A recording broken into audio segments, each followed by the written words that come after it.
बच्चों, आज हम तुम्हें बताते हैं कि निबंध कैसे लिखना चाहिए। निबंध लिखना तो सबको आना चाहिए। होता इस ये क्यों ज़रूरी है? वो इसलिए ज़रूरी है बच्चों कि होता क्या है कि निबंध हमारा याद किया हुआ आता है तब तो बहुत अच्छी बात है। नहीं याद किया होता है तो हमको लगता है हाय रे, हमको तो याद नहीं है, कैसे लिखें, निबंध 6 नंबर का आएगा, क्या करें क्या ना करें। तो हम सबसे पहले तुमको सिखाते हैं कि निबंध लिखना कैसे चाहिए, आखिर इसमें किस किस बातों का ध्यान रखना चाहिए। निबंध वास्तव में एक मौलिक विधा है। मौलिक मतलब होता है हम अपने शब्दों को, अपने विचारों को, जो भी हमारे शब्द हैं, अपने मेरे विचार हैं, उनको एक क्रमबद्ध करके दोनों को एक दूसरे से बांधना। विचार और भाषा दोनों का समावेश होता है तभी एक अच्छा निबंध लिखा जाता है। मतलब समझे, जो हमारे मन में विचार आ रहे हैं उन विचारों को हम शब्दों में ढालकर उसको क्रमबद्ध तरीके से लिखते हैं, वहीं हमारा निबंध लिख सकता है।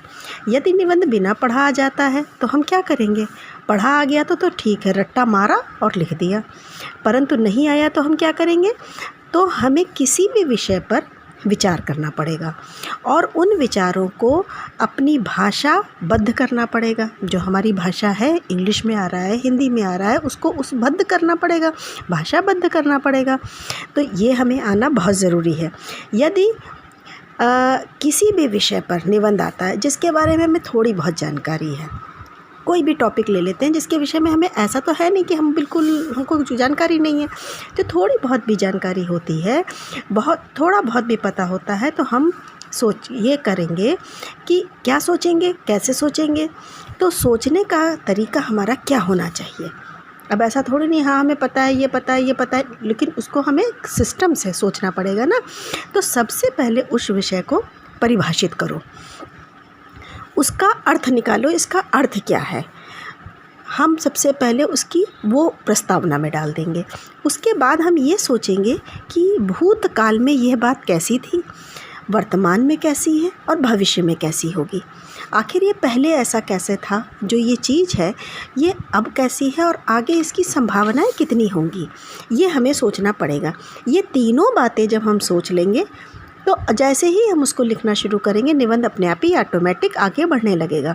यानी प्राचीन काल में यह विषय कैसा था, वर्तमान में कैसा है और भविष्य में इसकी संभावनाएं कैसी होंगी, यह सोचना है। इन्हीं बिंदुओं पर विचार करते जाना ही, जब जैसे ही विचार करते चले जाओगे, निबंध आगे लिखता चला जाएगा। फिर उसके बाद हमको क्या करना है कि ये जो हमारा टॉपिक है, इसका राजनैतिक पक्ष, सामाजिक पक्ष, धार्मिक पक्ष, नैतिक पक्ष और भी कई सारे पक्ष हैं, इनकी आखिर क्या परिस्थिति है, ये उस परिस्थिति में कहाँ फिट बैठ रहे हैं और इसका इन परिस्थितियों से प्रभाव क्या पड़ रहा है, हमें ये सोचना है।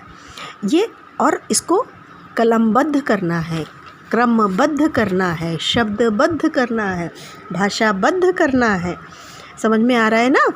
उसके बाद यह सोचो कि इसकी लाभ क्या है, हानि क्या है, इसका प्रभाव क्या है और आने वाली पीढ़ियों पर इसका क्या प्रभाव पड़ेगा, ये इसका भविष्य क्या है। यह सारी बातें सोच के हम जब विचार करके उसको लिखेंगे और लास्ट में क्या लिखेंगे? निष्कर्ष। निष्कर्ष का मतलब क्या होता है? उपसंहार।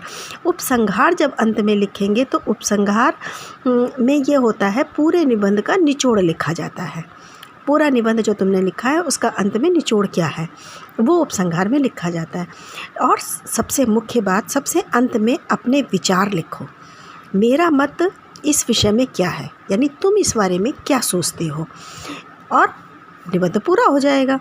और यदि कोई भी महापुरुष का कोटेशन, कोई भी लेखक का, कोई भी कवि का, कोई भी गद्यांश, कोई भी पद्यांश, कोई भी महापुरुष का कोटेशन, जो भी कुछ याद हो, अगर वो लिख सको तो बहुत अच्छी बात है।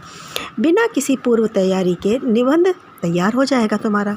तो बच्चों, निबंध के विषय में हमारी बात ख़त्म होती है, लेकिन आपके विचारों, जो आपके विचार हैं, विचार शक्ति को बढ़ाइए।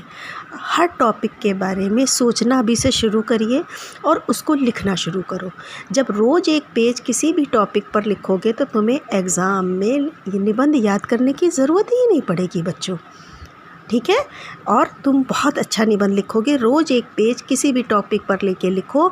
हम टॉपिक बहुत सारे तुमको बताएंगे, उस टॉपिक पे लिखो, या फिर जो तुम्हारे विषय में आ रहा हो, तुम्हारे आसपास सफाई हो रही है नहीं हो रही है, या तुम्हारे यहाँ जो भी कुछ है, तो इस तरह से कोई भी एक टॉपिक उठाते जाओ और रोज़ एक पेज निबंध अपने विचारों के अनुसार लिखो, बिना रीडिंग के, बिना पढ़े।